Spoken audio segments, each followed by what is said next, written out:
Hello everyone, আসসালামু আলাইকুম। সবাই কেমন আছেন? আশা করছি আল্লাহর রহমতে সবাই ভালো আছেন। সবাইকে স্বাগতম জানিয়ে শুরু করছি আজকের নতুন একটি ভিডিও। আশা করছি ভিডিওটি সবাই লাস্ট পর্যন্ত দেখবেন আর অবশ্যই আমার চ্যানেলটি সাবস্ক্রাইব করবেন। শুরু করা যাক আজকের ভিডিওটি। আজকে আমি একটি ভর্তা রেসিপি দেখাবো আপনাদের।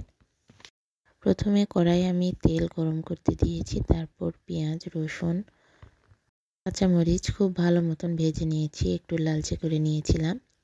তারপর আলুর পাতাগুলো দিয়ে দিলাম, আর অবশ্যই পাতাগুলো পরিষ্কার করে ধুয়ে নিতে হবে। পাতাগুলো দেওয়ার পর একটু নেড়েচেড়ে দেব।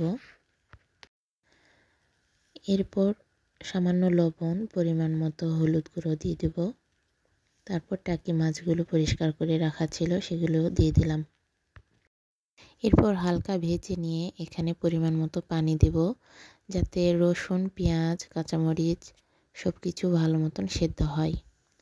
পরিমাণ মতো পানি দেওয়ার পর পানিগুলো শুকিয়ে আসলে ভর্তা রেডি হয়ে যাবে।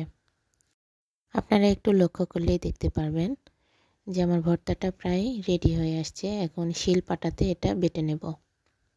এই টাকি মাছের ভর্তা আপনারা গরম ভাতের সাথে পরিবেশন করতে পারেন। আর অবশ্যই আমার এই ভর্তা রেসিপিটা আপনারা বাসায় একবার হলেও ট্রাই করে দেখবেন। আজকের ভিডিওটি এ পর্যন্তই। সবাই ভালো থাকবেন, সুস্থ থাকবেন। অবশ্যই আমার চ্যানেলটি সাবস্ক্রাইব করবেন। সবাইকে আসসালামু আলাইকুম।